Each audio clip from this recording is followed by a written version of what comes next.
آج ماہ ربیع الاول کی 18 تاریخ ہے 1433 اور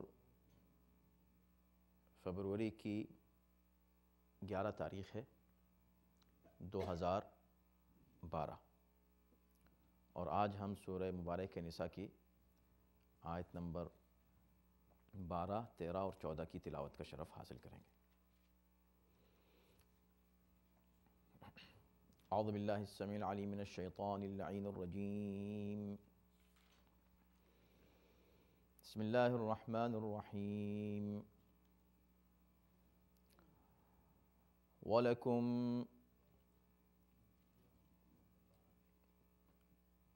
اعوذ باللہ من الشیطان اللعین الرجیم، بسم اللہ الرحمن الرحیم، الحمدللہ رب العالمین والصلاة والسلام علی سیدنا و نبینا و مولانا ابی القاسم محمد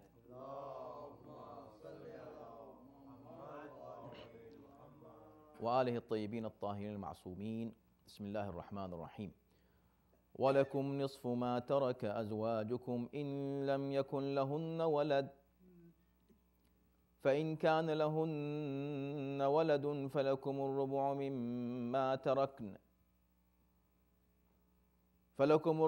مِمَّا تَرَكْنَ مِن بَعْدِ وَصِيَّةٍ يُوصِينَ بِهَا أَوْ دَيْنٍ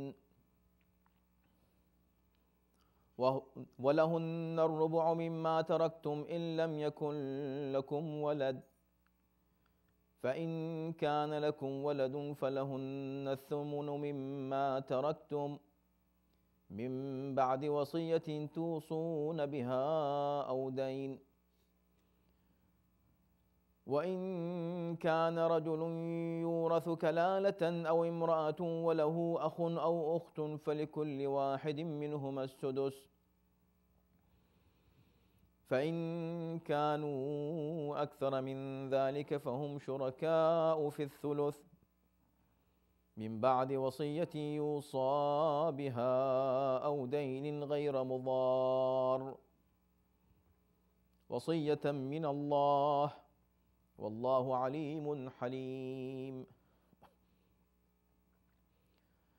تلك حدود الله ومن يطع الله ورسوله يدخله جنات تجري من تحتها الأنهار خالدين فيها وذلك الفوز العظيم۔ ومن يعص الله ورسوله ويتعد حدوده يدخله نارا خالدا فيها وله عذاب مهين۔ صدق الله العلي العظيم۔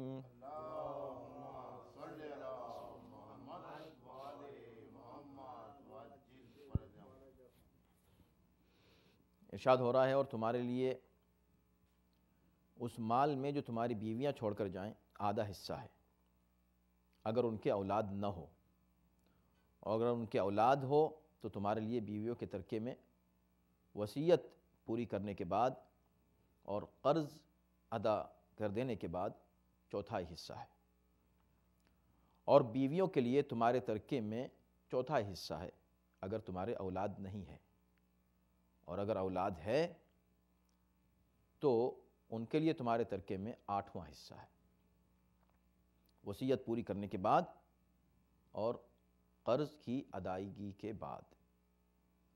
اور اگر کوئی مرد یا عورت ایسا ہو جس کی میراث کلالہ کو پہنچ رہی ہو، یعنی مادری بہن یا بھائی کو، اور اس کے ایک بھائی یا ایک بہن ہو، تو دونوں میں سے ہر ایک کے لیے چھٹا حصہ ہے، اور اگر ایک سے زیادہ ہوں تو وہ 1/3 میں شریک ہوں گے، وصیت پوری کرنے کے بعد اور قرض ادا کر دینے کے بعد، کسی کو نقصان پہنچائے بغیر۔ یہ حکم اللہ کی طرف سے ہے، اور اللہ علیم بھی ہے اور حلیم بھی۔ یہ اللہ کی مقرر کردہ حدیں ہیں، اور جو شخص اللہ اور اس کے رسول کی اطاعت کرے گا، اللہ اس کو ایسے باغوں میں داخل فرمائے گا جس کے نیچے نہریں بہتی ہوں گی، ان میں وہ ہمیشہ رہیں گے، اور یہی بڑی کامیابی ہے۔ جو شخص اللہ اور اس کے رسول کی نافرمانی کرے گا اور اس کی مقرر کردہ حدوں سے تجاوز کرے گا، اسے اللہ آگ میں ڈال دے گا جس میں وہ ہمیشہ رہے گا اور اس کے لیے ذلت خیز عذاب ہے۔ آپ جانتے ہیں کہ ان آیات میں میراث کا ذکر ہو رہا ہے، اور اس سے پہلے کی بھی جو آیت تھی اس میں میراث ہی کا تذکرہ تھا۔ آیت نمبر 11 میں گزشتہ ہفتے ہم نے گزشتہ آیت کی تفصیل میں، یعنی آیت نمبر 11 کی تفصیل میں آپ کی خدمت میں عرض کیا تھا کہ اسلام نے چونکہ انسان کی ملکیت کی اہمیت کو واضح کیا ہے، اور اس کی ملکیت مانا ہے، یعنی مالکیت کا اقرار کرتا ہے اسلام، اور اس کی اہمیت کو سمجھتا ہے، اور اس کے لیے کچھ قوانین اسلام نے معین کیے ہیں۔ جس طرح اسلام نے یہ معین کیا ہے کہ مال کہاں سے آئے اور کہاں جائے، اور یہ مال کا سب سے بڑا حق ہے، جیسے کہ امام زین العابدین علیہ السلام نے رسالۃ الحقوق میں جو حقوق بیان فرمائے ان میں سے ایک حق ہے حق المال، یعنی آپ کے اوپر آپ کے مال کا حق کیا ہے، اور آپ نے فرمایا کہ اس کا پہلا حق یہ ہے کہ آپ کو یہ معلوم ہونا چاہیے کہ وہ حلال ذریعے سے آیا اور پھر حلال ہی طریقے سے خرچ ہوا، یہ اس کا حق ہے آپ کے اوپر مال کا۔ اگر آپ نے ایسا نہیں کیا تو نہ صرف یہ کہ آپ نے گناہ کیا، گناہ کے اور بھی بہت سے رخ ہیں اس سلسلے میں، لیکن ایک رخ گناہ کا اس جگہ یہ ہوگا کہ آپ نے اس مال کا حق ادا نہیں کیا جو اللہ نے آپ کو دیا تھا۔ تو جب مال کا حق اسلام تسلیم کرتا ہے تو صاحب مال کا حق بدرجہ اولا اسلام تسلیم کرتا ہے، اور اس کے لیے کتنی تفصیلات بیان کی ہیں۔ ان میں سے ایک پہلو مال کے خرچ کرنے کا میراث ہے، اور یہ بہت ہی دلچسپ موضوع ہے، جیسا کہ ہم اس سے پہلے بھی عرض کر چکے ہیں۔ میراث کا موضوع بہت دلچسپ ہے اس اعتبار سے کہ ایک طرف دیکھیں اسلام حب جاہ، حب مال، حب دنیا کی مذمت کرتا ہے، مال و دولت سے پیار مت کرو، محبت مت کرو، دنیا کے پیچھے مت جاؤ۔ دوسری طرف میراث کے تعلق سے اتنی تفصیلات بیان کرتا ہے، اور میراث انسان چھوڑ ہی نہیں سکتا جب تک کہ وہ کمائے نہیں، اور کما نہیں سکتا جب تک کہ اس کے دل میں اس مال کی اہمیت نہ ہو، اہمیت نہیں ہوگی جب تک اس کی محبت نہ ہو۔ تو کیا یہ تضاد ہے؟ تضاد نہیں ہے۔ اصل میں اسلام ایک دین ہے، ایک مذہب ہے جو کوڈ آف لائف ہے، زندگی کا ایک قانون معین کرتا ہے اسلام، اور زندگی گزارنے، اس دنیا میں اچھی زندگی گزارنے اور بہترین انڈیویجول اور کلیکٹیو زندگی گزارنے کا سلیقہ سکھاتا ہے کہ آپ انفرادی اور اجتماعی زندگی کیسے گزاریں، معاشرہ کیسے ہو۔ مال، حب دنیا اس وقت بری ہے جب کہ آپ آخرت کو چھوڑ کے دنیا سے محبت کریں، لیکن اللہ کی اطاعت کرتے ہوئے آپ اس مال سے اس بنا پر محبت کریں کہ یہ جو مال میں کما رہا ہوں اس سے خالق اور خلق دونوں کی خدمت کرنا چاہتا ہوں، تو وہی مال آپ کے لیے باعث ثواب ہوگا، وہی مال جو قابل مذمت تھا اب قابل تعریف ہو جائے گا۔ اور پھر وہی اسی وجہ سے میراث کے بھی قانون رکھا۔ اگر مثلا یہ کہہ دیا جاتا ہے کہ بھئی پہلی بات تو یہ کہ بھئی مال مت کماؤ، تو لیجئے پھر کماتا کون، اس کے بعد معاشرہ چلتا کیسے، اور دنیا میں زندگی انسان گزارتا کیسے، جبکہ اللہ نے ایک نظام سیٹ اپ کیا ہے انسان کی زندگی کے لیے۔ اس کے بعد اگر میراث کے تعلق سے بھی کہہ دیا جاتا ہے کہ بھئی تم مال کیوں چھوڑتے ہو، مال چھوڑ کر مت جایا کرو، خرچ کر دیا کرو یہیں پر سارا۔ حالانکہ انکریج کیا گیا ہے کہ اللہ کی راہ میں اپنی زندگی میں جتنا خرچ کر سکو خرچ کر دو، لیکن اس کے بعد بھی یہ ہے کہ جب تم چھوڑ کر جاؤ مال تو اس کو ایسے تقسیم کیا جائے گا۔ یہ نظام خود انکریج کرتا ہے اس بات کے اوپر کہ انسان اپنی اقتصادی سچویشن کو مضبوط کرے ہر وقت، اور خاص طور پر جب بچے چھوڑ کر جائے تو بچوں کو دوسروں پر ڈیپینڈ کر کر نہ جائے، ان کو مضبوط کر کے جائے۔ یہ بھی ثواب ہے، یہ بھی نیک کام ہے۔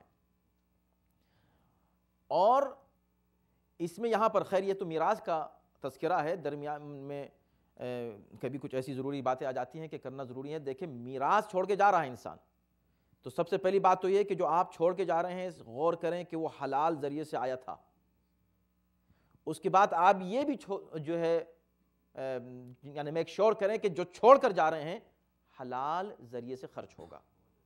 اب آپ کیا کر سکتے ہیں؟ انسان کا انتقال ہو گیا تو اس کو کیا پتا، میراث تو تقسیم ہوگی، یہ کیا جانے کہ حلال ذریعے سے خرچ ہوگی کہ نہیں اس کی میراث، اور پھر جب یہ مر گیا تو کہاں یہ ذمہ دار ہے اس مال کا کہ جو چھوڑ کر گیا ہے۔ اصولاً دنیا کا نظام تو یہی ہے نا کہ کوئی یہ کہے گا کہ بھئی اب تو ذمہ دار نہیں ہے، تو مر گیا چلا گیا، اس سے کیا مطلب ہے وہ؟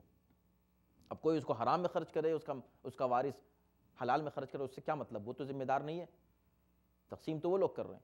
ہاں جب تک وہ زندہ تھا اس کو حلال میں خرچ کر رہا تھا کہ نہیں۔ وارث ایسے چھوڑ کر جائے، اب یہ کام اس کا دوسرا تھا، اب مال کمانا اپنی جگہ، ایسا نہ ہو کہ مال کمانے میں تم اولاد سے اتنے غافل ہو جاؤ کہ دو جوبے کر رہے ہیں اور اولاد کی طرف توجہ نہیں ہے اور معلوم نہیں کہ اولاد کس طرف جا رہی ہے، بعد میں یہ جو تم مسلسل بہت ہی محنت سے کما رہے تھے وہ اولاد کے ہاتھ لگا اور اولاد نے اس کو حرام میں خرچ کر دیا۔ اب ذمہ دار تم ہو گئے، اس لیے کہ تم نے ان کی تربیت ہی ایسی نہیں کی تھی کہ وہ حلال میں خرچ کریں، تو تم وارث کیسے چھوڑ کر گئے تھے؟ یہ ہے سوال۔ تم وارث ایسے چھوڑ کر جاؤ جو شریعت کے خلاف کوئی کام نہ کریں۔ اور یہیں پر وہ پوائنٹ آتا ہے بہت اہم کہ جہاں ہم نے گزشتہ درس چھوڑا تھا، سارے مسائل چھوڑیں۔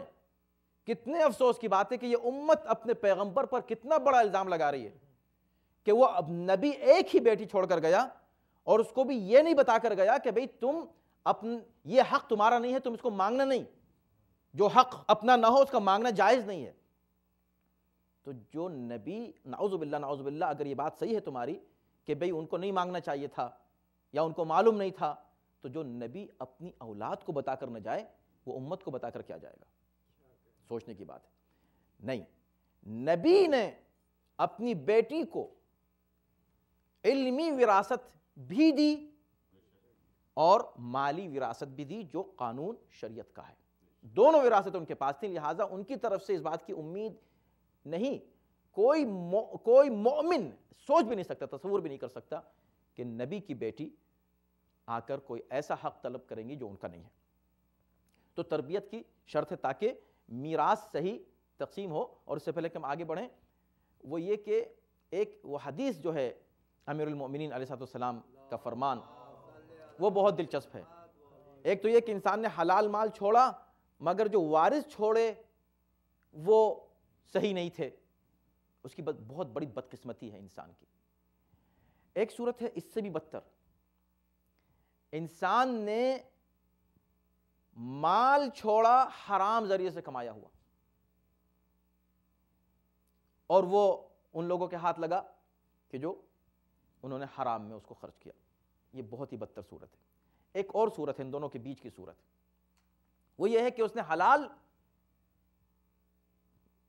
حرام ذریعے سے مال کمایا، حرام مال چھوڑا، اس کے وارث بنے ایسے اچھے لوگ کہ جنہوں نے اس کو حلال میں خرچ کیا۔ اب اس کے لیے امیر المومنین کا فرمان کیا ہے؟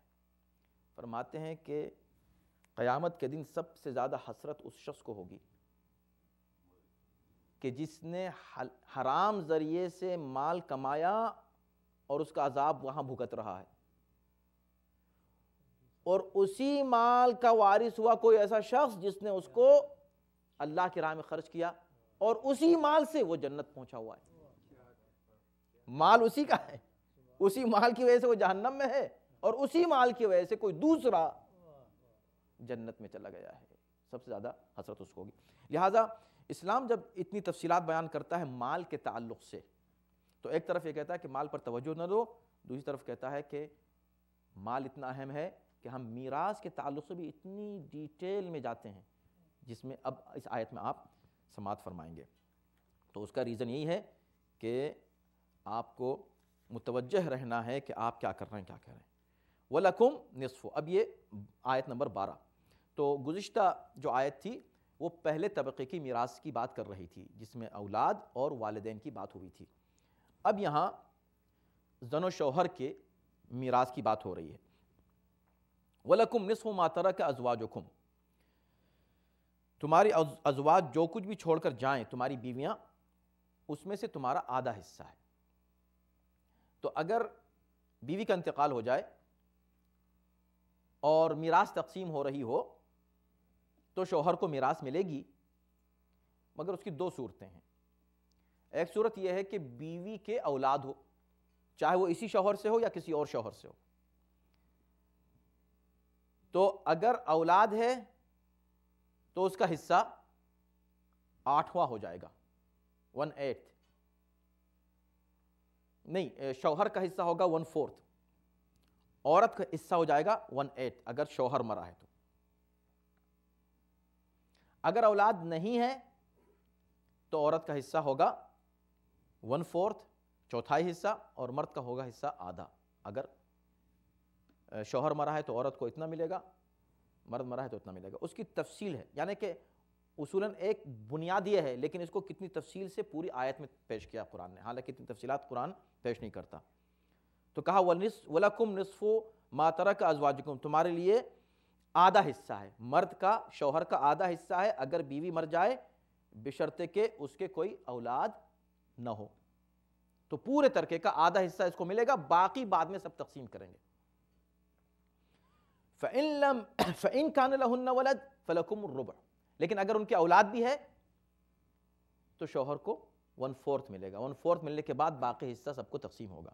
تو اس بات کو یاد رکھیے گا کہ زن و شوہر کے تعلق کو اللہ نے اتنی اہمیت دی ہے کہ جب میراث تقسیم ہوتی ہے تینوں طبقات میں، جو ہے طبقوں میں، پہلا، دوسرا، تیسرا طبقہ، ان تمام طبقوں میں جب ہی تقسیم ہوتی ہے جب پہلے میاں بیوی کی میراث تقسیم ہو چکی ہو، ان کو مل جائے، پھر بعد میں سب کو اور یہ ہر طبقے میں یہ میراث ان کو ملے گی اپنی، ان کی میراث نہیں کٹتی ہے زن و شوہر کی۔ تو لکم، اچھا، فَإِن كَانَ لَهُنَّ وَلَدٌ فَلَكُمُ الرُّبُعُ، اگر ان کی اولاد ہے، چاہے اپنی اولاد ہو چاہے کسی اور شوہر سے، تو تمہارا حصہ کتنا ہے؟ چوتھائی ہے۔ پھر مِن بَعْدِ وَصِيَّةٍ يُوصِينَ بِهَا أَوْ دَيْنٍ، جو بھی وصیتیں انہوں نے کی ہیں وہ پوری کرنے کے بعد، یا ان کے اوپر کوئی قرض ہے وہ قرض ادا کر جانے کے بعد، اس سے پہلے میراث تقسیم نہیں ہوگی۔ یہ بات تو اس سے پہلے بھی کہی جا چکی ہے، اور اس کو ایک ہی آیت میں بار بار دہرایا ہے قرآن نے۔ کتنی اہمیت ہے وصیت کی اور کتنی اہمیت ہے قرض کی۔ اب یہ تو ہوئی بات اگر عورت کا انتقال ہو اور مرد کو میراث۔ اب اس کے برعکس ہے، وَلَهُنَّ الرُّبُعُ مِمَّا تَرَكْتُمْ، اگر مرد کا انتقال ہو تو کیا ہوگا؟ تو عورت کو ربع ملے گا، چوتھائی۔ ان لم یکن لکم ولد، اگر تمہارے کوئی اولاد نہیں ہے جب کی بات ہے، یعنی دوسرے طبقے میں آ کر میراث تقسیم ہو رہی ہے، پہلا طبقہ ہے ہی نہیں، غائب ہے پہلا طبقہ، دوسرے طبقے میں اولاد نہیں ہوتی ہے، اولاد تو پہلے طبقے میں ہے، تو اولاد نہیں ہے تو ان کو ربع مل جائے گا۔ اگر اولاد ہے تو ان کو کتنا ملے گا؟ 8واں ملے گا۔ اب یہاں ایک ہے دلچسپ بات، ہسٹری ہے، اور اس تفصیل میں ہم نہیں جائیں گے، تفصیلات آپ جا کے ہسٹری میں خود پڑھ لیجئے گا، کہ امام حسن علیہ السلام کو جب دفن نہیں کرنے دیا گیا، پیغمبر اسلام کے پہلو میں دفن نہیں کرنے دیا گیا، تو اس کا ایک ریزن یہ بیان کیا گیا کہ یہ جگہ ہماری ہے اور ہم کو میراث میں ملی ہے۔ رسول اللہ کی 9 بیویاں تھیں، تو کسی شاعر نے ایک شعر کہا جس کا مصرع ایک یہ ہے، پورا شعر ہم نہیں پڑھنا چاہتے ہیں، کہ لَكِ تُسْعِ مِنَ الثُّمْنِ عَلَى الْكُلِّ تسلطتی، کہ بھئی یہ کون سا ہے، اگر چلو تمہیں میراث ہم مان بھی لیں، اس لیے کہ ہم تو انکار نہیں کرتے میراث کا، اگر میراث ہے بھی تو تمہارا حصہ 8ویں میں سے 9واں تھا، سمجھ رہے نا؟ اس لیے کہ بیوی کا حصہ کتنا ہے؟ 8واں ہے۔ اگر اولاد چھوڑی ہے تو رسول اللہ نے تو اولاد چھوڑی تھی، اب تم نے اس وقت تو میراث کا انکار کر دیا تھا، اب تم میراث کی بات کر رہی ہو، چلو اب اگر اس بحث میں بھی ہم نہیں جائیں اور ہم یہ کہیں تم نے اس میں کھلا ہوا ظلم کیا تھا، تم نے بیٹی کو میراث سے محروم کیا تھا اور اب بیوی میراث مانگ رہی ہے، لیکن یہ تو سوچو کہ تمہارا حصہ کتنا ہے؟ رسول نے اولاد چھوڑی تو قرآن کیا کہتا ہے کہ اگر اولاد چھوڑی ہے تو بیوی کا حصہ 8واں ہے، اگر 2 بیویاں چھوڑی ہیں تو دونوں اس میں شریک ہیں، 3 چھوڑی ہیں تو 4 چھوڑی ہیں۔ اب ظاہر ہے کہ کوئی 4 سے زیادہ تو نہیں چھوڑ سکتا، لیکن رسول اللہ نے 9 چھوڑی تھیں، تو لَكِ تُسْعِ مِنَ الثُّمْنِ، تمہیں سمن میں سے یعنی 8ویں میں سے تمہارا 9واں حصہ تھا، عَلَى الْكُلِّ، تم سب پر قابض ہو گئی۔ حصہ تمہارا کتنا تھا؟ قبضہ تم نے سب پہ کر لیا۔ تو بہرکیف یہ ہے، اب آپ کو یہ یاد رہے گا اس واقعے سے، مطلب یہ بات اس شعر کے اس حصے سے، اس مصرعے سے آپ کو یہ کم سے کم حصہ یاد رہے گا کہ عورت کا حصہ بیوی کا کتنا ہے؟ 8واں ہے، اور اگر 1 سے زیادہ بیویاں چھوڑی ہیں تو وہ اسی میں شریک ہیں۔ من بعد وصیۃ توصون بها او دین، دیکھیں پھر دوبارہ دہرایا، یہ حصہ کب ہے؟ جبکہ تم نے جو وصیت کی ہے اس کو پورا کر دیا جائے اور جو تم نے قرضہ چھوڑا ہے اس کو ادا کر دیا جائے۔ اس کی اہمیت کی وجہ سے، وصیت اور قرض کی اہمیت کی وجہ سے بار بار اس بات کو دہرایا جا رہا ہے۔ اب آتا ہے مسئلہ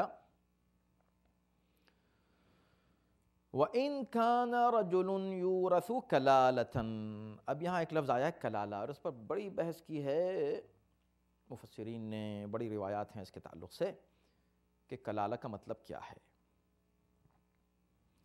اب اگر کوئی شخص اس دنیا سے جاتا ہے اور اس کے وارث ہوتے ہیں کلالہ، کیا مطلب کلالہ؟ اب مرد جائے رجل یورث کلالۃ او امرأۃ،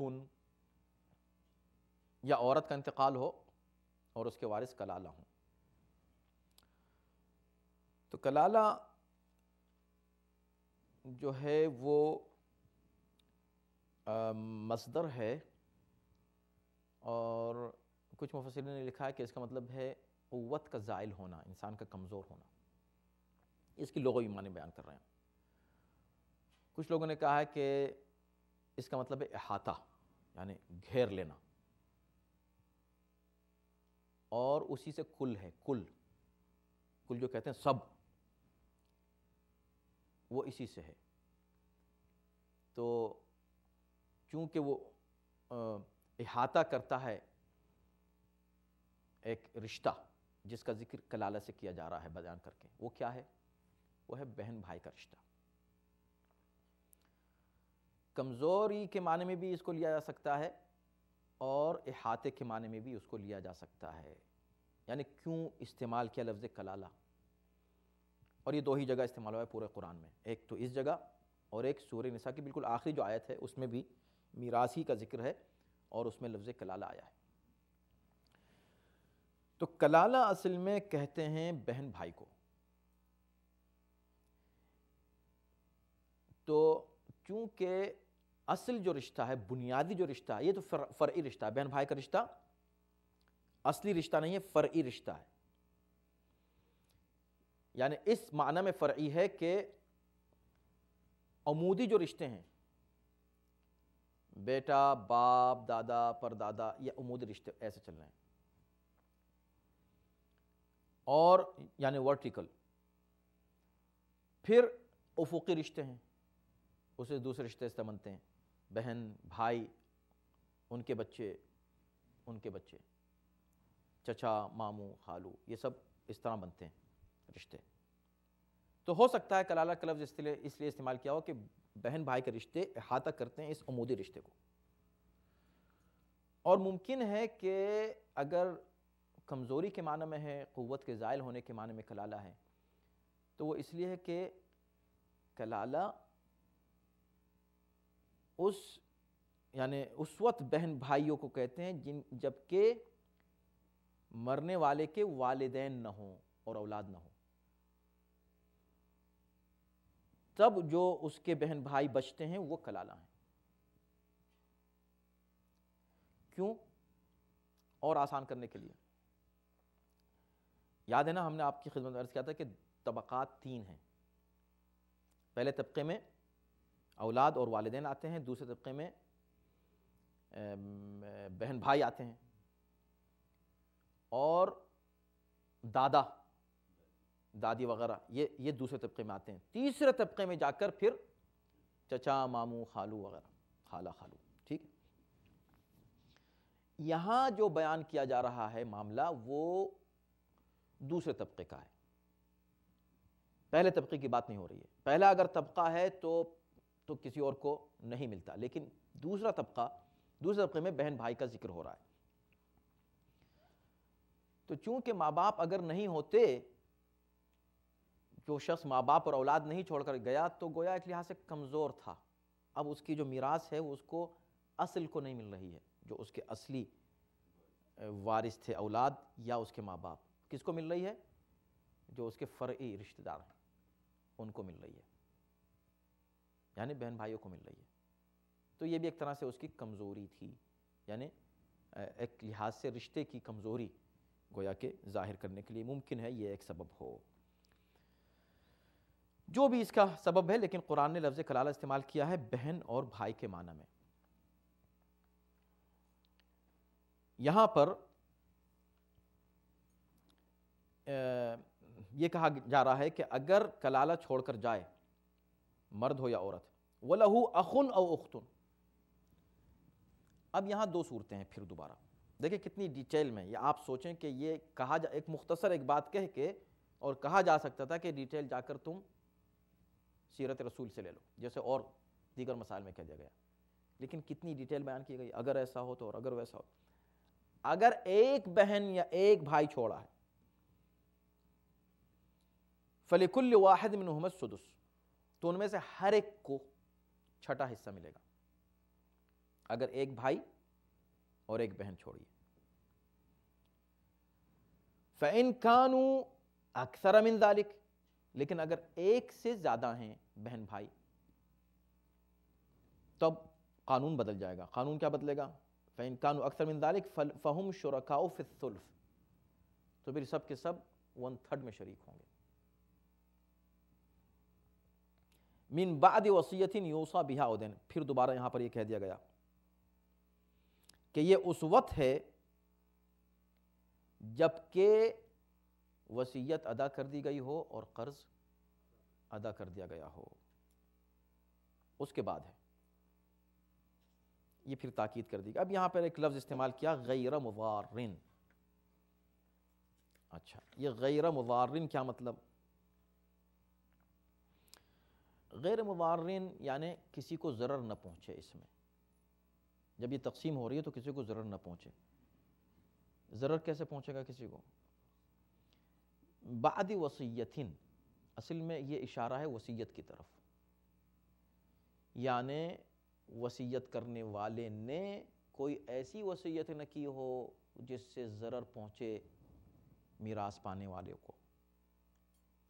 اور غالباً ہم نے گزشتہ درس میں یہ بات بیان کر دی تھی کہ وصیت کی بھی شرطیں اسلام نے رکھی ہیں کہ وصیت آپ 1/3 میں کر سکتے ہیں, 1/3 سے زیادہ میں وصیت نہیں کر سکتے. تو غیر مضارن اسی طرف اشارہ ہے کہ یہ نہیں ہو سکتا کہ کوئی شخص 1/3 سے زیادہ میں وصیت کر کے چلا جائے اور بعد میں جب میراث تقسیم ہو رہی ہو تو کوئی قرآن کی آیت پیش کر کے کہے کہ من بعد وصیت, پہلے وصیت پوری کرو. قرآن کہہ رہا وصیت پوری کرو, غیر مضارن. اس طرح وصیت پوری کرو کہ حقداروں کو نقصان نہ پہنچے. یعنی 1/3 سے زیادہ اگر وصیت کی ہے تو اس سے جو زیادہ ہے وہ باطل ہے, 1/3 تک جو ہے وہ جائز ہے. اس کو پورا کرو, 1/3 سے زیادہ کو پورا مت کرو. تو جہاں بار بار وصیت پوری کرو, وصیت پوری کرو, وصیت پوری کرو کہا, تو کہا اب بیلنس کرنے کے لیے بھی کہہ دیا غیر مضارن. اور یہی ایک مشکل اس انسانی بنائے ہوئے قانون کی ہوتی ہے کہ وہ کسی کو حق دینا چاہتا ہے, انسان کسی کو حق دینا چاہتا ہے قانون بنا کر, مگر کسی کا حق چھین لیتا ہے, بیلنس نہیں رکھ پاتا. اسلام اس معاملے میں بہت باریکی سے قوانین کو بیان کرتا ہے, اس طرح کہ ہر ایک کو اس کا حق پہنچ جائے اور کسی کا حق نہ مارا جائے. وصیت من اللہ, یہ جتنے احکام ہیں یہ اللہ کی طرف سے تمہارے لیے وصیت ہیں، حکم ہیں، یہ اللہ کی طرف سے حکم ہے، وصیت من اللہ۔ اچھا، آپ کو معلوم ہے کہ گزشتہ آیت میں بھی لفظ آیا ہے وصیت کا، بلکہ شروع ہی یوصیکم اللہ تھا، تو وصیت من اللہ میں دونوں مفہوم آ رہے ہیں، یعنی کہ اللہ کی طرف سے یہ ایک رحمت و محبت کے ساتھ تم کو اللہ یہ ایڈوائز دے رہا ہے کہ تم ایسا کرنا، ایک تو یہ ہے۔ دوسرے نہیں، وصیت کا مطلب ہے حکم شریعت، یعنی اللہ کا حکم ہے، یہ آرڈر ہے کہ تم کو یہی کرنا ہے، وصیت من اللہ۔ واللہ علیم حلیم، اللہ جاننے والا بھی ہے اور حلیم بھی ہے، بردبار ہے،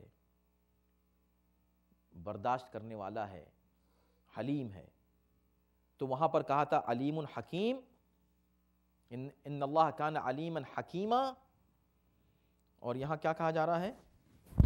علیم حلیم۔ تو وہاں اس لیے تھا کہ آخر میں لفظ تھا فریضۃ من اللہ، یہ اللہ کی طرف سے فریضہ ہے، تو الفاظ سخت تھے، اور یہ کہا گیا تھا کہ تم کو نہیں معلوم کہ تمہارے جو آباء و اجداد میں اور تمہاری اولاد میں کون ہے جو تم سے زیادہ قریب ہے نفع کے اعتبار سے۔ تو اللہ نے کہا کہ اللہ جاننے والا بھی ہے اور حکمت بھی رکھتا ہے، اللہ صاحب حکمت بھی ہے، حکیم بھی ہے، تو اس کے جو احکام ہیں وہ تمہارے لیے مفید ہیں۔ یہاں حلیم کا لفظ غالباً اس لیے استعمال کیا ہے کہ یہاں پر غیر مضار کہہ کر یہ بیان کیا ہے کہ بھئی دیکھو ہم کسی کا نقصان نہیں چاہتے اور اس میں تمہارا ہی فائدہ ہے، اور ہم جو کچھ کر رہے ہیں تمہارے لیے کر رہے ہیں، لہذا تم اس کی مخالفت مت کرنا۔ اور اللہ جو ہے اس لیے کہ جاننے والا بھی ہے، اور اللہ تمہاری زیادتیوں کو اگرچہ برداشت بھی کرتا ہے، لیکن تم کوئی غلطی اس سلسلے میں نہ کرنا، اس لیے کہ یہ حقوق اللہ کے نہیں، یہ حقوق لوگوں کے ہیں، انسانوں کے ہیں۔ اب آئیے اس کے بعد آیت نمبر 13، تلک حدود اللہ، یہ جو کچھ بیان کیا گیا اللہ کی معین کردہ حدیں ہیں۔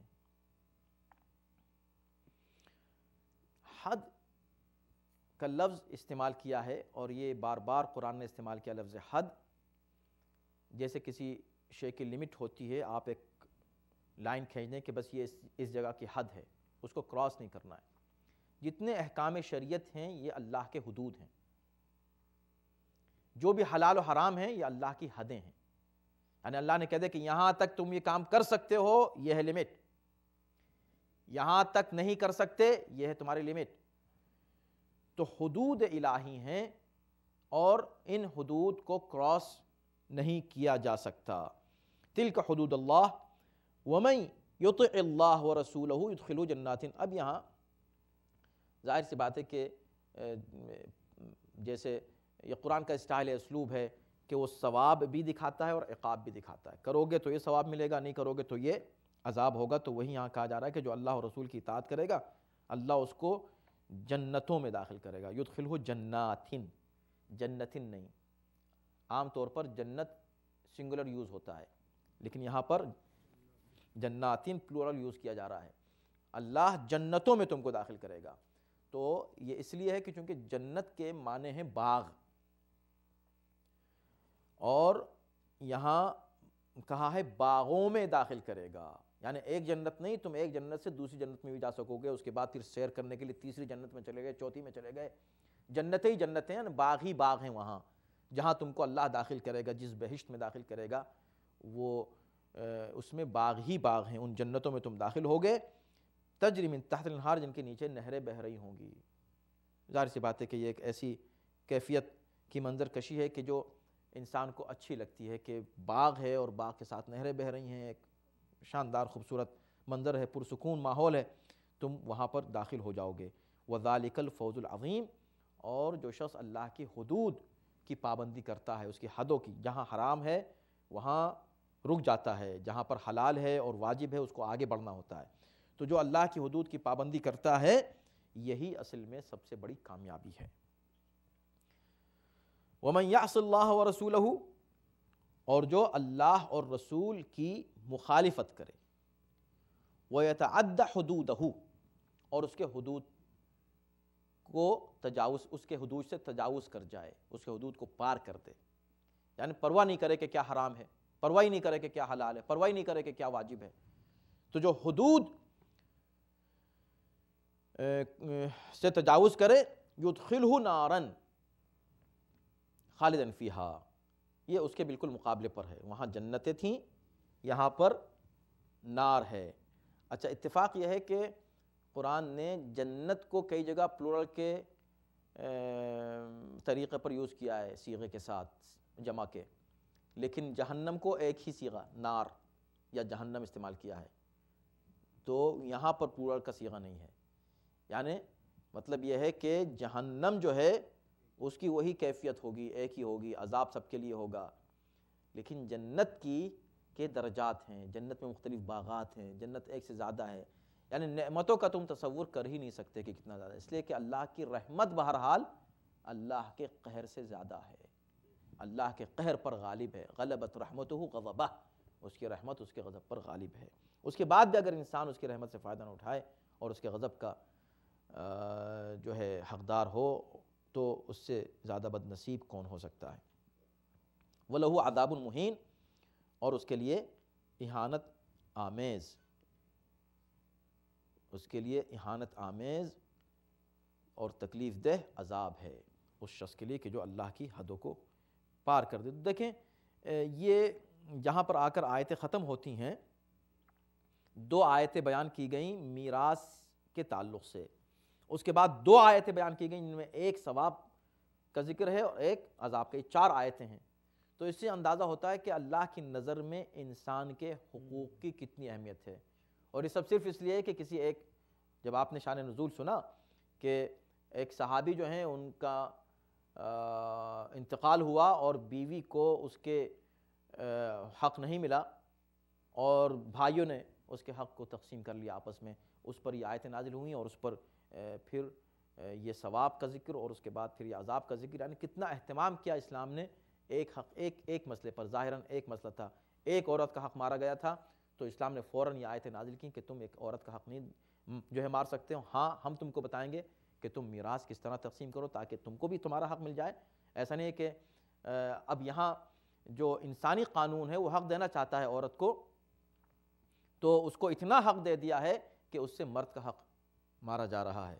شادی ہو گئی تو اب اگر طلاق ہو رہی ہے تو دونوں کو آدھا آدھا ملنا چاہیے. کیوں ملنا چاہیے؟ اس نے کمایا تھا، اس میں کا کچھ نہیں. شادی چونکہ ہو گئی تھی لہٰذا تو لیجئے اب یہ اچھا بزنس بن گیا. بہت سے لوگوں کا بزنس ہی ہے، چاہے مرد ہوں یا عورت، کہ انہوں نے شادی کی کسی مالدار سے اور کچھ دن کے بعد طلاق لے لی. اب طلاق لی تو لیجئے ان کا آدھا مال ہو گیا. اچھا، وہ بھی چالاک ہیں. جب طلاق ہونے لگتی ہے تو جو ہے طلاق سے پہلے ہی وہ اس کو اس طرح ٹرانسفر کر دیتے ہیں مال کو، ادھر بھیج دیا ادھر بھیج دیا، اس کے نام کر دیا، اولاد کے نام کر دیا، کسی اور کے نام، وہ انہوں نے بچا لیا اس کو، اور اس وقت تک اتنا ٹائم گین کرتے ہیں کہ تو یہ لوپ ہول. اس کی ضرورت ہی کیا ہے؟ اسلام نے ہر چیز کو ٹرانسپیرنٹ رکھا ہے، سمپل رکھا ہے، ایزی رکھا ہے، اور جس میں کوئی لوپ ہول نہیں ہے. اس طرح کے سسٹم اسلام نے رکھے ہیں. کیوں؟ اس لیے کہ اس قانون کا بنانے والا وہ ہے، یہ حد معین کرنے والا پروردگار ہے. اس لیے اللہ نے کہا کہ تم اس حد کو پار نہ کرو اور اس میں تمہارا ہی نقصان ہے. اس لیے کہ ہم نے جہاں جہاں تاکید کی ہے فوراً غیر مضارن، دیکھو اس کو نقصان نہ ہو، جب اس کو حق دے رہا ہو تو اس کا حق نہ چھین لیا جائے. بیلنس رکھا ہے حقوق میں، اور اس کی مخالفت کو اللہ نے ظلم قرار دیا ہے. وَمَن يَتَعَدَّ، دوسری آیت میں کہا گیا ہے وَمَن يَتَعَدَّ حدود اللہ فَأُولَئِكَ هُمُ الظَّالِمُونَ. ایک نکتہ آخر میں، وقت تمام ہو رہا ہے، اہم یہ ہے کہ آپ یہ دیکھیں اس طرح کے مسائل جب آتے ہیں، اگر میراث کے تعلق سے جھگڑا ہوا، اختلاف ہوا، تو اس کو وہ دونوں حل نہیں کر پاتے. ہو سکتا ہے یہ بات کی جو 2 آیتیں ہیں اس اہم مسئلے کو بھی بیان کر رہی ہوں اور اس کی وضاحت کر رہی ہوں کہ جب جھگڑا ہو یا تقسیم ہو تو عام طور پر ہوتا ہی ہے کچھ نہ کچھ جھگڑا. نہیں اتنا میرا تھا، اتنا میرا تھا، تم نے حساب صحیح نہیں لگایا، اس نے حساب صحیح نہیں لگایا. تو اللہ نے کہا یہ اللہ کے حدود ہیں، طے شدہ ہیں، اس میں کوئی کنفیوژن نہیں ہے. تم اگر طے نہیں کر پا رہے تو عموماً ہوتا کیا ہے کہ اس طرح کے کیسز جاتے ہیں کس کے پاس؟ قاضی کے پاس. قاضی اس مسئلے کو حل کرتا ہے. اب پھر ہم وہیں واپس جا رہے ہیں جہاں آپ کو لاسٹ ویک جہاں پر گفتگو تمام ہوئی تھی اور آج جہاں سے شروع ہوئی تھی، پھر ہم وہیں تمام کر رہے ہیں۔ قاضی کے پاس ایسے مسائل جاتے ہیں کہ جہاں میراث کا ایشو آ جائے، لیکن اس وقت کیا کیا جائے جبکہ جھگڑا ہی قاضی سے ہو۔ آپ سوچیں، قاضی تو حل کرے گا جب کہ بھئی دیکھو لاؤ، اچھا تمہارا اتنا حق ہے، تمہارا اتنا حق ہے، قرآن یہ کہہ رہا ہے اور حدیث یہ کہہ رہی ہے اور سیرت میں یہ ہے۔ اگر جھگڑا ہی قاضی سے ہو تو دنیا کے کس قانون میں قاضی کو یہ حق حاصل ہے کہ اس موقع پر وہ خود ہی فیصلہ کر دے اور کہہ دے بس یہی ہے، بھئی جھگڑا ہی تم سے ہے، تو اب کوئی تیسرا قاضی لاؤ، ایسا شخص لاؤ کہ جو ہم دونوں میں قضاوت کر دے اور بتا دے کہ کون ہے۔ تو اس لیے کہا تلک حدود اللہ کی یہ حدیں ہیں، اس کو چاہے یہ پارٹی پار کرے، چاہے یہ پارٹی پار کرے، چاہے قاضی پار کرے، اگر تم نے ان حدود کو کراس کیا تو کیا ہوگا؟ یدخلہ نارن، جہنم میں جاؤ گے، ہمیشہ اس میں رہو گے۔ اور اسی مسئلے کو واضح کیا دوسری جگہ، وَمَن يَتَعَدَّ حُدُودَ اللَّهِ فَأُولَٰئِكَ هُمُ الظَّالِمُونَ، جو شخص بھی اللہ کی معین کردہ حدود کو کراس کرے وہ ظالم ہے۔ اور جب وہ ظالم ہے تو تیسری آیت میں کیا کہا؟ ایک آیت دوسری آیت کی تفسیر ہوتی ہے، انسان تدبر کرے، غور کرے تو سارے مسائل حل ہوتے ہیں۔ تیسری آیت میں کیا کہا؟ لا ینال احد الظالمین، جب جناب ابراہیم نے کہا کہ یا اللہ میری اولاد میں امامت آنی چاہیے، تو فرمایا کہ امامت تم کو تو مل گئی مگر ظالموں کو امامت نہیں ملے گی۔ اس کا مطلب یہ ہے کہ جو اللہ کی معین کردہ حدود کو کراس کرے اسے کچھ بھی مل جائے لیکن اس کو امامت نہیں مل سکتی، کیوں؟ اس لیے کہ وہ ظالم ہے۔ وَمَن يَتَعَدَّ حُدُودَ اللَّهِ فَأُولَٰئِكَ هُمُ الظَّالِمُونَ، وہ ظالم ہے اور ظالم کو امامت نہیں مل سکتی۔ جب امامت نہیں مل سکتی تو اس کو قضاوت کا حق بھی نہیں ہے۔ صلوات بر محمد و آل محمد۔